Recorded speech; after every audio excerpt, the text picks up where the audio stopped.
What's going on, FA Nation? Jon Impemba here with your NFL DFS Week 1 Contrarian Corner. Going to bring you some low roster plays to get in your GPP lineups this weekend.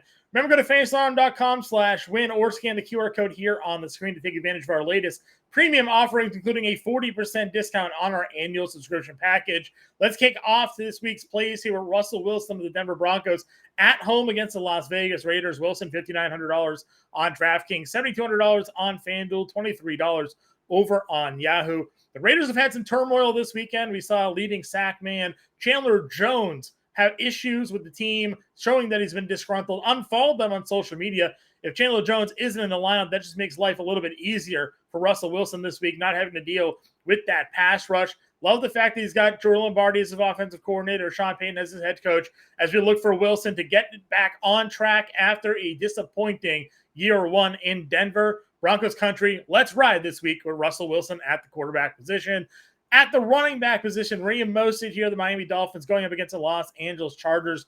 $5,400 on DraftKings, $5,900 on FanDuel, and $15 over on Yahoo. Jeff Wilson Jr. on IR. Devin A-Chain just getting back into the swing of things here. Should be backing up Mostert, which means Mostert's going to be the lead back in this spot against the Chargers defense that really struggled against the run. We know this defense is also going to have to focus more on stopping Jalen Waddle and Tyreek Hill. Mostert's a home run hitter, knows this McDaniels offense. Love him in this spot at some decent pricing tag as well, along with the low rostership expectations this week.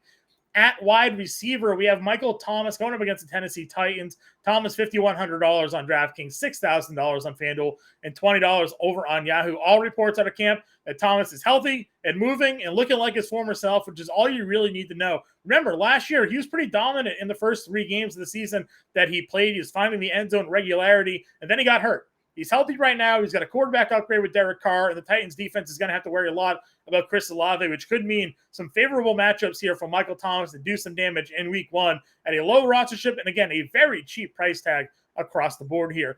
Other wide receiver we're looking at is DK Metcalf, a little bit more expensive at $7,000 on DraftKings, $7,700 on FanDuel, and $20 on Yahoo. But he is a GPP darling. You know he can go off for some big yardage and multiple touchdowns here at home to kick off the season against the Los Angeles Rams. And this is a Rams team that no longer has Jalen Ramsey. Remember, Jalen Ramsey had some pretty good battles that he got the better of DK Metcalf of in a lot of those matchups here. Ramsey no longer on the Rams means a good matchup here for Metcalf to take advantage of. And again, in a spot where nobody is looking to play the Seattle Seahawks wide receiver. And we'll finish it off at tight end. David Njoku going up against the Cincinnati Bengals. The Bengals were a team that struggled to defend the tight end last year. And looking at Njoku, a lot of people are high on him, potentially being the number 2 target in this Browns offense behind Amari Cooper. He showed some chemistry last year with Deshaun Watson. He's just $4,200 on DraftKings, $5,600 on FanDuel, and $14 on Yahoo. It's a good spot at a mid-price point to get advantage of a low-owned, high-upside tight end in week 1. That is going to wrap up our NFL DFS week 1 Contrarian Corner, everybody. Good luck. Let's go make some money.